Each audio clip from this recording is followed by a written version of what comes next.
cover for the RBG 712 blade grinder. As you can see here, we've used it quite often. What I used to use that with, to take it apart, is a half-inch deep well socket and 2 crescent wrenches. I'll just quickly show you as we take this apart. This is something that we have used in this past year, and we have really enjoyed it. You take the nuts off here. You have 4 nuts and washers with it. As we see here, and of course you have to drop one like I normally do. I'll take that off.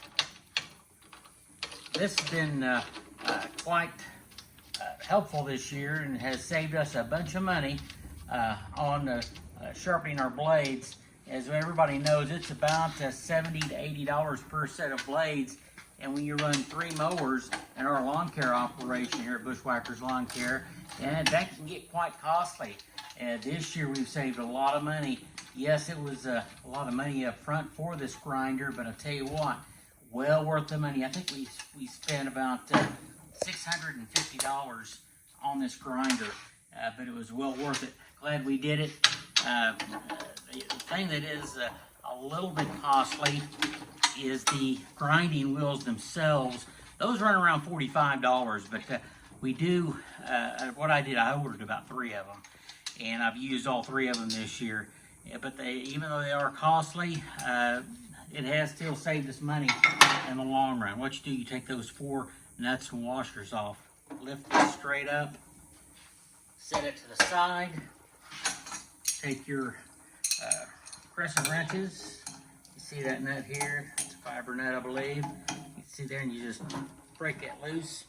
And what you have to do when you do break it loose, kind of blow off, if you've got air close by, blow off all the grinding dust that you're going to see. I took this apart earlier, and but you can see where that just comes loose. Well, what you do, you take that thing loose, and you take this wheel off. It comes straight off. There's the other wheel that we use. Those are used wheels. Well, once you do that, you pull this nut off this washer, pull this straight off, put your new one on, tighten this up. As you can see here, you just snug that up pretty good. That's pretty, just check it, double check it. Take this and line it up. This is the front of the machine, by the way. Put your nuts and washers back on.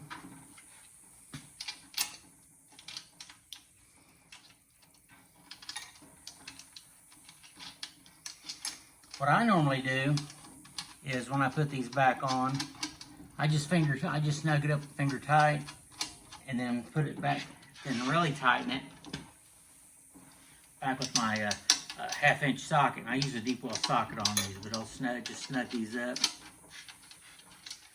For demonstration purposes only, I'll tighten it in a couple of moments. Anyway, and there you have it right here. That's ready to go. Once you tighten these down, plug it in, start it, you'll be good to go. Getting this on the RBG 712 blade grinder. I tell you what, I highly recommend the blade grinder itself. Changing the grinding wheels out, very easily done. Highly recommend this blade grinder. Everybody have a great week. Glad you tuned in. Be sure to like and subscribe to us on the YouTube channel, and be sure to visit us on Facebook as well as Instagram and of course YouTube. Everybody have a great week. Goodbye, everybody.